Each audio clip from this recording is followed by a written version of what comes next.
For a system of particles statement 1 क्या बोलता है? ये बोलता है कि the work done by all external forces is equal to change in kinetic energy. Completely theoretical question है ये। तो work done by all forces equal to change in mechanical energy. जी जी, नहीं नहीं नहीं नहीं, गड़बड़ हो गया। देखो वर्क एनर्जी थ्योरम क्या थी?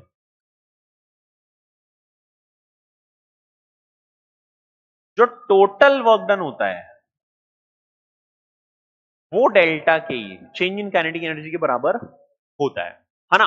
इस टोटल में वर्क डन बाय इंटरनल और वर्क डन बाय एक्सटर्नल सभी फोर्सेस आ जाते हैं, ये चेंज इन काइनेटिक एनर्जी के बराबर होता है। तो पहला स्टेटमेंट तो वही गलत हो गया। तो work done by all external नहीं, all forces means internal plus external.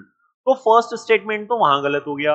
दूसरा स्टेटमेंट बोल रहा है the work done by all forces is equal to change in mechanical energy. जी नहीं, work done by all forces is not equal to change in mechanical energy. Basically work done by internal force plus work done by external, जो इसको अपन ऐसे लिख सकते हैं। इसको आपको मैं पूरा एक्सप्लेन करके बता देता हूं, बढ़िया समझ में आएगा।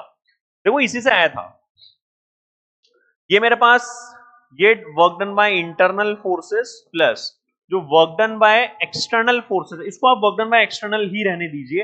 इंटरनल फोर्सेस बेसिकली यार दो तरह के होते हैं, इंटरनल कंजर्वेटिव और internal non conservative, plus work done by external is equals to delta के ही होता है। अब जो work done by internal conservative होता है ना, ये पता है क्या होता है?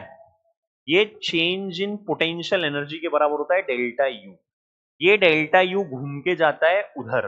तो यहां पता है क्या बचता है? Work done by non conservative, internal non conservative force plus work done by external force is equals to change in mechanical energy. यहां मैकेनिकल एनर्जी आएगा। तो दो कॉन्सेप्ट है यहां पे, पहला ये, दूसरा ये। तो इस वजह से सेकंड ऑप्शन क्या बोला था? Work done by all the forces equal to change in mechanical energy. जी नहीं, only the work done by internal non-conservative force plus work done by external force is equals to change in mechanical energy, means both the statements are wrong।